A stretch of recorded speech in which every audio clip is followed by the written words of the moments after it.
Hi everybody, here at the doctor's office, and let's talk about our Q&A for this week. I think it's so funny that the topics that you guys picked, I completely resonate with. We're talking about maintenance and enjoyment. We're talking about easy versus impossible, how some days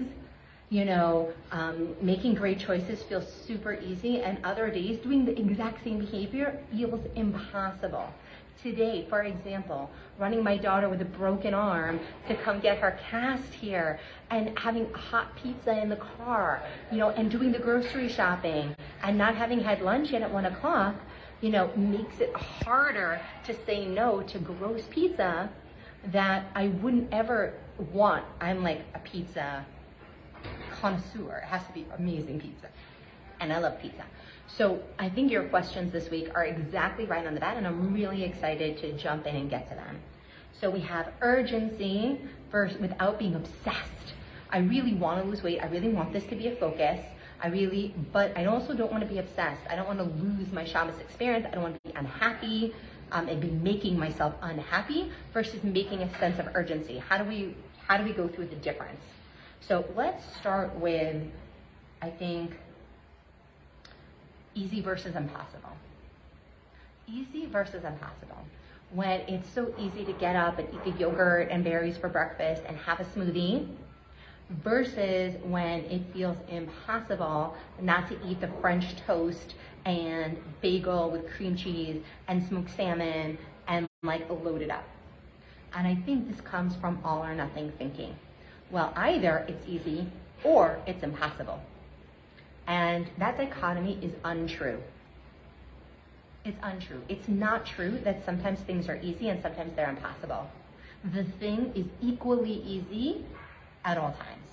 Our mental state, our emotional availability is easy or hard.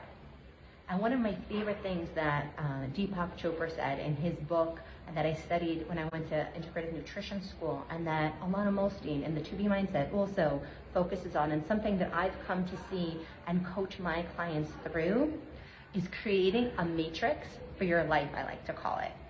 A matrix where you're creating an environment that makes it easy and obvious and attractive to make good choices more of the time. How do you do that? When you look at something as not ever easy or impossible, it's where you're standing and your perspective on that thing. So if you're standing, on a stovetop and it's boiling hot, it is going to be super easy to want water. If you are in freezing cold North Pole, it's going to be super easy to want tea. But all the days in between, it's neither easy nor impossible. It's just we don't feel a sense of urgency to do the thing. So first, there's creating an environment where it's really easy to do the things we want to do. And if you're interested, I created an easy PDF that you can go through your kitchen and your pantry and kind of take a look and say, hey, is my life set up for good choices to be easy even when I'm in the North Pole emotionally? Like I am just done. I am exhausted, which is one of your questions, right? I'm exhausted. Is it set up for me to just keep grabbing yummy water? Do I have True Lime? Do I have Lily's Lemonade? Do I have hot cocoa? Do I have decaf coffees? What can I do that's so easy? And when you're feeling high and everything's going great for you and you're in this emotional state of amazing attractiveness, how are you also keeping the right choices easy instead of popping the bottles of champagne, right? How are you still in between glasses of that champagne, having bottles of water and having things set up that it's just so easy and obvious to be attractive, that you're going to make the good choice because your whole life is set up in a way that makes it easy to make good choices. And that's how we avoid the easy versus impossible. Easy versus impossible is when we are always gauging how easy something is to do versus our emotional energy, versus trying to create a state that no matter what our emotional energy, it'll be easy to do. And so that goes right into urgency. Because when we feel the heat and we want something. We want that water and we are sweating and boiling hot. We figure out how to get the water.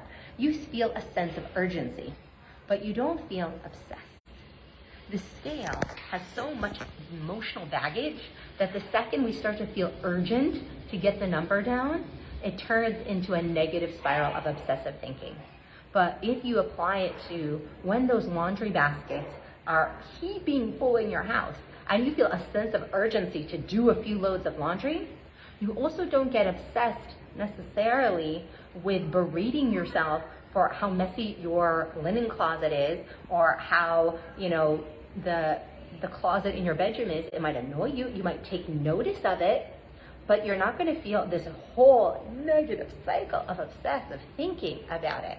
And so when we recognize that there is no conflict between urgency, and that urgency doesn't make us obsessed, it's our negative thoughts about the scale that make us feel obsessed the second we want to see it go down. And we can heal that with mindset exercises. We can heal that with coaching. We can heal that by digging into, hey, what are all these stories I'm telling myself about my body and about what it means about me, what it says about me at this weight. The other one is a weight loss break was one of the questions. Over the summer, if you're going on an amazing vacation, how can you take a weight loss break and be in a relaxing, letting go state without that equaling excessive weight gain? And this goes right back to easy versus impossible.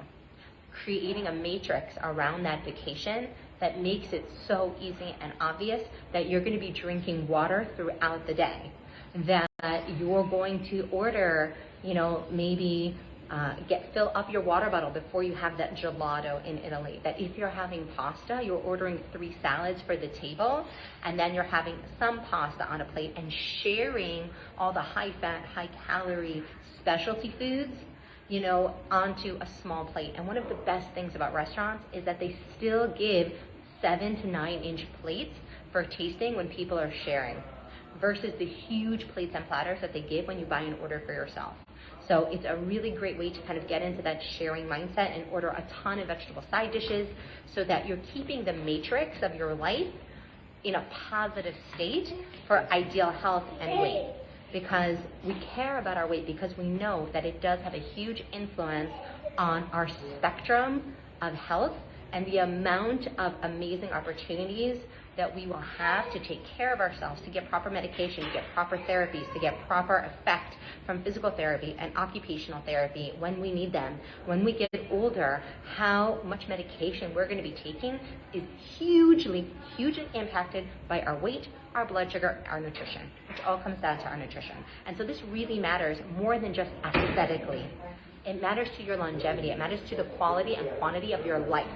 So take it seriously, ask questions, and we got that done super fast because I'm not cooking or doing anything else at the same time, because on to getting my daughter into her cast. If you love this, invite some friends into the group to come get these weekly Q&As, and I will set the event for next week. Make sure to let us know you're attending and ask questions throughout the week. Love you more, Lily.